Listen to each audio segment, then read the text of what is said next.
ವೀಕ್ಷಕರೇ, ನಮ್ಮ ಚಳ್ಳಕೆರೆ ಟಿವಿಗೆ ಸ್ವಾಗತ. ಇಂದಿನ ಪ್ರಮುಖ ಸುದ್ದಿ.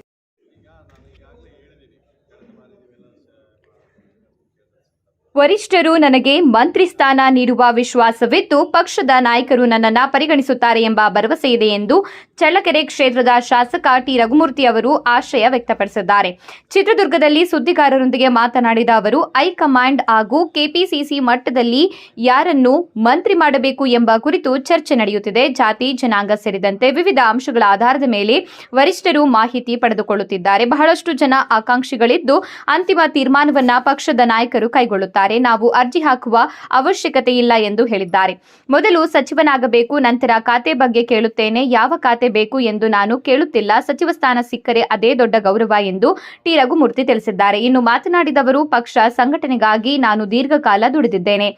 2013ರಲ್ಲಿ ಶಾಸಕನಾಗಿ ಆಯ್ಕೆಯಾದೆ. 2018ರಲ್ಲಿ ಮರು ಆಯ್ಕೆಯಾದಾಗ ಸಮ್ಮಿಶ್ರ ಸರ್ಕಾರದ ಹಿನ್ನೆಲೆ ಸಚಿವ ಸ್ಥಾನ ಸಿಗಲಿಲ್ಲ. ಈಗ ನನ್ನ ಪಕ್ಷ ನಿಷ್ಠೆ ಹಾಗೂ ತಾಲೂಕಿನ ಅಭಿವೃದ್ಧಿ ಕಾರ್ಯಗಳನ್ನು ಗಮನದಲ್ಲಿಟ್ಟುಕೊಂಡು ಸರ್ಕಾರ ನನಗೆ ಅವಕಾಶ ನೀಡುವ ವಿಶ್ವಾಸ ಇದೆ ಎಂದು ಹೇಳಿದ್ದಾರೆ. ಈಗಿನ ಮುಖ್ಯಮಂತ್ರಿ, ಕೆಪಿಸಿಸಿ ಹಾಗೂ ಪಕ್ಷದ ಮುಖಂಡರ ಗಮನದಲ್ಲಿ ನಾನು ಇದ್ದೇನೆ. ಜವಾಬ್ದಾರಿ ನೀಡುವ ಸಂದರ್ಭದಲ್ಲಿ ಹಿರಿಯರು ಹಾಗೂ ವರಿಷ್ಠರು ಸಮಗ್ರ ಚರ್ಚೆ ನಡೆಸಿ ತೀರ್ಮಾನ ಕೈಗೊಳ್ಳುತ್ತಾರೆ ಎಂಬ ನಂಬಿಕೆ ಇದೆ ಎಂದು ಟಿ ರಘುಮೂರ್ತಿ ಹೇಳಿದ್ದಾರೆ.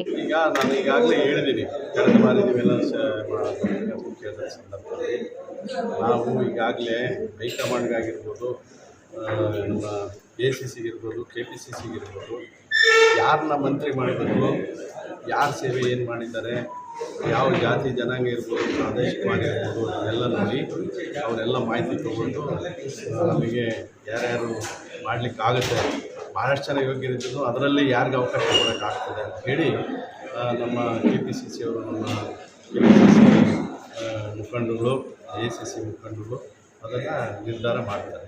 ನಾವು ಹೋಗಿ ಅದಕ್ಕೆ ಅಪ್ಲಿಕೇಶನ್ ಕೂಡ ಬೇಕಾಗಿ, ಯಾಕಂದರೆ ನಾನು ನಮ್ಮದು ಎಲ್ಲ ಮಾಹಿತಿನೂ ಕೂಡ ಅವ್ರು ಕಲೆಕ್ಟ್ ಮಾಡಿ ಆ ಒಂದು ವ್ಯವಸ್ಥೆ ಮಾಡ್ತೀನಿ. ಅಲ್ಲ, ನಾನು ಈಗ ಮೊದಲೇದಾಗಿ ಸಚಿವರಾಗದೆ ಸಂಭಾವ್ಯ ಪಟ್ಟಿ ಅಲ್ವಾ, ಸಂಭಾವ್ಯ ಅಂದರೆ ಇದು ಸಂಭಾವ್ಯ ಅದು. ಹಾಗಾಗಿ ನಾನು ಕೂಡ ನನಗೆ ಈ ಸಾರಿ ನನ್ನನ್ನು ಕನ್ಸಿಡರ್ ಮಾಡ್ತಾರೆ ಅಂತ ಹೇಳ್ಬಿಟ್ಟು ನಾನು ಭಾವಿಸ್ತೀನಿ. ಹಾಗಾಗಿ ಖಾತೆ ಕೇಳೋ ಪ್ರಶ್ನೆ ಬರೋದಿಲ್ಲ. ಮೊದಲೇ ಸಚಿವರಾಗಬೇಕು, ಮೊದಲೇ ಅಲ್ವಾ, ಮೊದಲೇ ಸಚಿವರಾಗ್ದಲೇ ಖಾತೆ ಏನು ಕೇಳಕ್ಕೆ ಬರುತ್ತೆ. ಹಾಗಾಗಿ ನಾನು ನಿರೀಕ್ಷೆಯಲ್ಲಿದ್ದೀನಿ. ನಾನು ನನ್ನ ಮಾಹಿತಿ ಎಲ್ಲ KPCCನಲ್ಲಿ, ACCನಲ್ಲಿ, ಯಾಕೆಂದರೆ ಒಂದು ಜವಾಬ್ದಾರಿ ಹುದ್ದೆ ಕೊಡೋಂಥ ಸಂದರ್ಭದಲ್ಲಿ ನಮ್ಮನ್ನು ನೋಡಿ ಯಾರ್ಯಾರೆಲ್ಲ ಇದ್ದಾರೆ ಜಿಲ್ಲೆಯಲ್ಲಿ, ಯಾರ್ಯಾರು ಹಿರಿಯ ಶಾಸಕರಿದ್ದಾರೆ, ಯಾವ ಜಾತಿನಲ್ಲಿದ್ದಾರೆ, ಜಾತಿ ಪ್ರಾತಿನಿಧ್ಯ ಇರ್ಬೋದು, ಪ್ರಾದೇಶಿಕವಾಗಿರ್ಬೋದು, ಅದನ್ನು ನೋಡಿಕೊಳ್ಳೋಂಥ ಕೆಲಸ ನಮ್ಮ ವರಿಷ್ಠರು ಮಾಡ್ತಾರೆ. ನಾನು ಕಾಂಗ್ರೆಸ್ ಪಕ್ಷದಲ್ಲಿ ಭಾಳಷ್ಟು ವಿಶ್ವಾಸವನ್ನು ಇಟ್ಟು ಈ ಒಂದು ಪಕ್ಷ ಸ್ವಾತಂತ್ರ್ಯ ತಂದುಕೊಟ್ಟಂಥ ಪಕ್ಷ, ಆ ಪಕ್ಷದಲ್ಲಿ ದುಡಿದಂಥವರೆಲ್ಲ ಸೇವೆಯನ್ನು ಪರಿಗಣಿಸಿ ನಾನು ಶಾಸಕನ ಅಂದರೆ ಕಾಂಗ್ರೆಸ್ಸಲ್ಲೇ ಆಗಬೇಕಂಥೇಳಿ ನಾನು 5 ವರ್ಷಗಳ ಕಾಲ 2008ರಿಂದ 2013ವರೆಗೂ ಪಕ್ಷವನ್ನು ಸಂಘಟನೆ ಮಾಡ್ತಾ ನಮ್ಮ ಕಾರ್ಯಕರ್ತರ ಮುಖಾಂತರ ನನಗೆ 2013ರಲ್ಲಿ ಟಿಕೆಟ್ ಕೊಡ್ತಾರೆ. ನಿಮಗೆ ಗೊತ್ತಿರುವಂತೆ ಮೊದಲೇ ಬಾರಿ ಶಾಸಕನಾಗ್ತೀನಿ. 13ರಿಂದ 18ವರೆಗೆ 18ರಲ್ಲಿ ಚುನಾವಣೆ ಬಂದಂಥ ಸಂದರ್ಭದಲ್ಲಿ ನಮ್ಮ ಕ್ಷೇತ್ರದ ಮತದಾರರು ನನ್ನನ್ನು ಮರು ಆಯ್ಕೆ ಮಾಡ್ತಾರೆ. ಯಾಕೆಂದರೆ ಚಳ್ಳಕೆರೆಯಲ್ಲೇ 57 ವರ್ಷಗಳ ನಂತರ ಸತತವಾಗಿ 2ನೇ ಬಾರಿ ಶಾಸಕ ಆದಂಥವನು ನಾನು ಅಂತೇಳಿ ಎಲ್ಲೊಂದು ಕಡೆಗೆ ನನಗೆ ಹೆಮ್ಮೆ ಕೂಡ ಇದೆ. ಹಾಗಾಗಿ ಆ ಸಂದರ್ಭದಲ್ಲಿ ಇಡೀ ಜಿಲ್ಲೆಯಲ್ಲಿ ನಾನೊಬ್ಬನೇ ಶಾಸಕ ಆಗ್ತೀನಿ ಕಾಂಗ್ರೆಸ್ ಪಕ್ಷದಿಂದ. 5 ಜನ BJP ಅವರು ಇರ್ತಾರೆ. ಆ ಸಂದರ್ಭದಲ್ಲಿ ಕೋಲಿಷನ್ ಗೌರ್ಮೆಂಟ್ ಬರ್ತದೆ. ಆ ಸಂದರ್ಭದಲ್ಲಿ ನಮ್ಮ ಜಿಲ್ಲೆಯವರು, ವಿಶೇಷವಾಗಿ ನಮ್ಮ ಚಳ್ಳಕೆರೆ ಕ್ಷೇತ್ರದವರು ನನ್ನನ್ನು ಶಾಸಕನಾಗಿ, ನನ್ನನ್ನು ಸಚಿವನಾಗಿ ಮಾಡ್ತಾರೆ ಸಂದರ್ಭದಲ್ಲಂತೂ. ಆ ಸಂದರ್ಭದಲ್ಲಿ ನಮ್ಮ ಸರ್ಕಾರ ಕ್ಲಿಷ್ಟಕರ ಪರಿಸ್ಥಿತಿ, JDS ಮತ್ತು ಕಾಂಗ್ರೆಸ್. ಹಾಗಾಗಿ ಎಲ್ಲೋ ಒಂದು ಕಡೆಗೆ ನನ್ನ ಸೀನಿಯಾರಿಟಿಗೆ ಪಕ್ಷ ಕನ್ಸಿಡರ್ ಮಾಡಲಿಲ್ಲ. ಆದ್ರೂ ನಾನು ಪಕ್ಷದ ನಿಷ್ಠೆ, ಯಾಕೆಂದರೆ ಎಲ್ಲೋ ಒಂದು ಕಡೆಗೆ ಭಾಳ ಅರ್ಜೆಂಟಾಗಿ ಏನಾದರೂ ಆಗಲಿ, ಪಕ್ಷ ಏನಾಗಲಿ, ನಾನು ಮಾತ್ರ ಹುದ್ದೆನ ಪಡಿಬೇಕಂತೇಳಿ ತಿಳಿದು ನಾನು ಶಾಸಕನಾಗಿ ಬಯಸಿಲ್ಲ.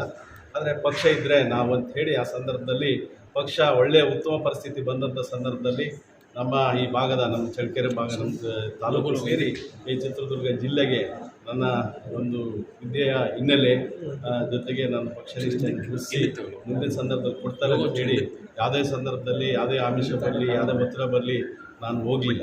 ಹಾಗಾಗಿ 2023ರಲ್ಲಿ ಕೂಡ ನಮ್ಮ ಕ್ಷೇತ್ರದ ಮತದಾರರನ್ನು ಮತ್ತೊಮ್ಮೆ ನನ್ನನ್ನು ಶಾಸಕನಾಗಿ ಮಾಡ್ತಾರೆ. ಅವಾಗಲೂ ಕೂಡ ಬಯಸಿದ್ರು, ಏಕೆಂದರೆ ಇಲ್ಲಿ 3ನೇ ಬಾರಿ ಆಗಿದ್ದಾರೆ, ಸಚಿವರು ಮಾಡ್ತಾರೆ ಅಂತೇಳಿ. ಆದರೆ ಈಗಾಗಲೇ ತಾವು ಹೇಳಿದಂತೆ ನಾವು ಪಕ್ಷ ನಿಷ್ಠೆಯನ್ನು ಕನ್ಸಿಡರ್ ಮಾಡಿ ನಾವು ಮಾಡಿರ್ತಕ್ಕಂಥ ಈ ತಾಲೂಕಲ್ಲಿ ಅಭಿವೃದ್ಧಿ ಕೆಲಸಗಳಿರ್ಬೋದು, ಆ ಸಂದರ್ಭದಲ್ಲಿ ನನ್ನ ಎಜುಕೇಷನ್ನು ಹಿನ್ನೆಲೆ ಇರ್ಬೋದು, ಇವುಗಳೆಲ್ಲ ನೋಡಿ ಈ ಸಂದರ್ಭದಲ್ಲಿ ನಮ್ಮ ಪಕ್ಷ ಖಂಡಿತವಾಗ್ಲೂ ನಮ್ಮ ಮುಖಂಡರು ನನ್ನನ್ನು ಗುರುಸ್ತಾರೆ, ನನ್ನನ್ನು ಸಚಿವ ಮಾಡ್ತಾರೆ ಅಂತೇಳಿ ನಾನು ಭಾವಿಸ್ತೇನೆ. ಜೊತೆಗೆ ಖಂಡಿತವಾಗ್ಲೂ ಕೂಡ ಯಾಕಂದರೆ ಅವ್ರ ಜವಾಬ್ದಾರಿ ವಹಿಸಿದ್ದನ್ನು ನಾವು ಮಾಡಬೇಕಾಗತ್ತೆ. ನಾನು ಇಂಥದ್ದೇ ಮಾಡಬೇಕಂತಲ್ಲ, ಮೊದಲೇದಾಗಿ ನಾನು ಸಚಿವರು ಮಾಡಿರಿ ಅಂತ ಹೇಳ್ತೀನಿ.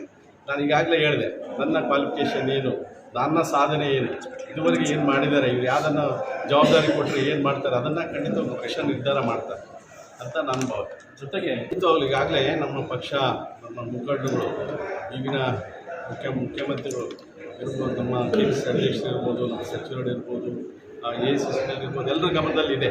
ಯಾಕಂದರೆ ಈ ಒಂದು ಸಮಾಜಕ್ಕೆ, ನಾಯಕ ಸಮಾಜಕ್ಕೆ 2 ಸಚಿವಗಳು ನಮಗೆ ಬೇರೆ ಬೇರೆ ಕಾರಣಗಳಿಂದ ಅದು ಖಾಲಿಯಾಗಿದೆ, ಒಂದು ವೇಕೆನ್ಸಿ ಇದೆ. ಅದನ್ನು ತುಂಬಂಥ ಕೆಲಸ ಈ ಸಾರಿ ಖಂಡಿತವಾಗ್ಲೂ ನಮ್ಮ ವರಿಷ್ಠರು ಮಾಡ್ತಾರೆ ಅಂತೇಳಿ ಸಚಿವರ